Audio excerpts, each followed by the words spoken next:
Xin chào các bạn, mình là Loan và hôm nay thì mình xin được chia sẻ với các bạn về hai nhân vật vô cùng nổi tiếng trên thế giới.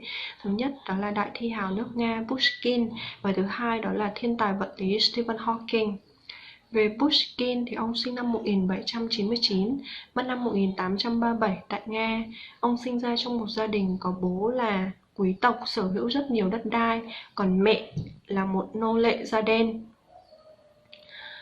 Ông là một nhà văn, nhà thơ, nhà viết kịch. Ông được mệnh danh là Mặt trời thi ca Nga, là biểu tượng của văn hóa nước Nga. Nghệ thuật của ông thì đạt đến bậc thầy, đến nỗi mà nó ảnh hưởng đến cả hệ thống ngôn ngữ của nước Nga. Người ta lập ra cả ngành Pushkin và viện Pushkin để nghiên cứu về tư tưởng và lối viết của ông. Năm 4 tuổi thì ông đã biết làm thơ, đến năm 10 tuổi thì làm cực giỏi. Năm 11 tuổi thì ông đã để lại một bài thơ để đời với 4 câu thơ, đó là: trời lặn đằng đông mọc đằng tây, thiên hạ bàn nhau sự lạ này, ngơ ngác nhìn nhau rồi chợt hỏi, thức dậy hay là ngủ tiếp đây. Bài thơ được ra đời trong hoàn cảnh nước Nga đang chìm đắm trong chế độ nô lệ. Trong khi đó các nước Anh, nước Pháp đã vùng lên làm cách mạng thì nước Nga vẫn duy trì chế độ này. Vậy một câu hỏi được đặt ra là nước Nga sẽ đứng lên làm cách mạng hay là tiếp tục duy trì chế độ nô lệ? Cuộc đời của ông thì có một câu chuyện rất là đáng buồn. Đó là vợ ông thì là hoa hậu của Moscow, và khi người ta tung tin thất thiệt, bôi nhọ danh dự của vợ ông cũng chính là bôi nhọ danh dự của ông, thì ông tổ chức một cuộc đấu súng. Và thật là không may thì ông đã bị thương và mất sau đó 3 ngày. Đấu súng là một hành động hợp pháp thời Trung Cổ. Khi mà hai người không thể giải quyết được mâu thuẫn ở trong tòa án thì họ tổ chức một cuộc đấu tay đôi để khôi phục lại danh dự của mình. Và trọng tài ở đây là giám mục hay là quan tòa. Ông có một câu nói nổi tiếng, đó là nếu nói dối mà đem lại bình yên và nâng đỡ tâm hồn thì còn hơn là nói sự thật trần trụi mà đem lại đau khổ. He was born in a Russian noble family possessing huge lands. He was the most popular poet, writer, playwright in Russia. There is Pushkinology to study about his works. He was named as the son of Russian poetry, a grand poet. Pushkin Institute was built to help people study his ideology and writing style. He accepted a legal gunfight and was killed by the opponent at 38. His works have great influence in Russian literature. When he was a kid, he acted as a genius of poetry. His wife was one of the most beautiful ladies in Moscow.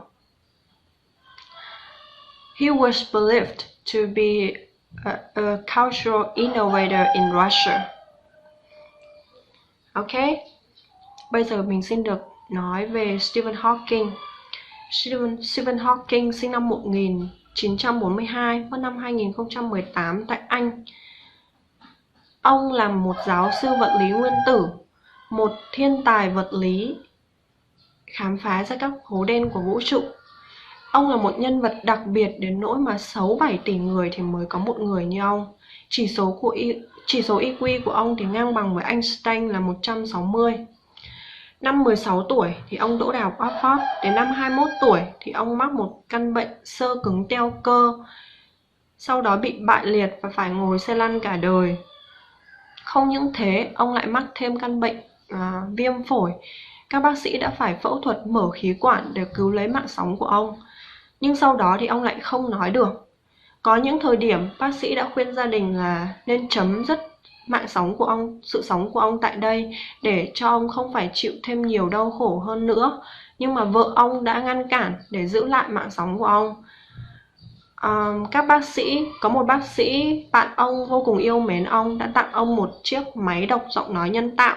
Ở đó có một con chip gắn vào yết hầu của ông, và khi ông bấm hai ngón tay trên chiếc điều khiển, chiếc máy sẽ mã hóa và đọc giọng nói của ông. Tuy nhiên, việc cử động hai ngón tay đối với ông cũng là một việc hết sức khó nhọc.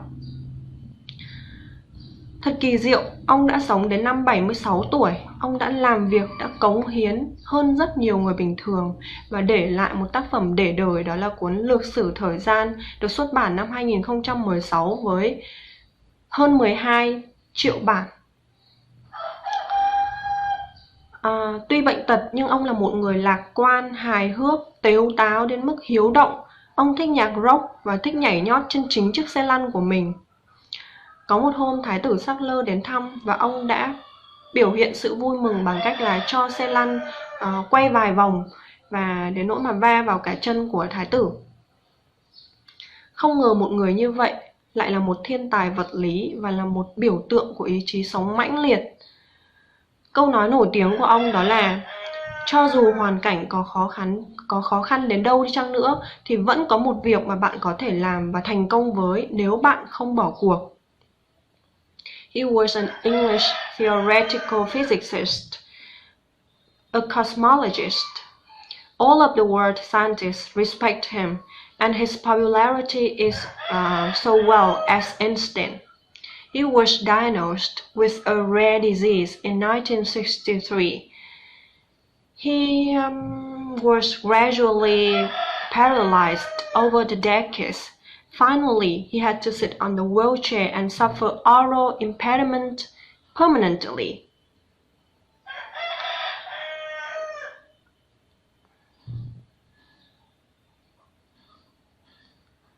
All of the achievements he left amazed all of the world scientists.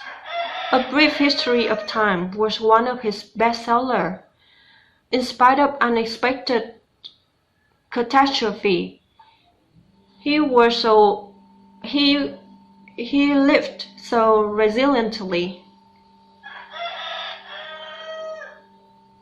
He was given Presidential Medal of Freedom, a highest civilian award in the United States. Okay, thank you for watching. Goodbye.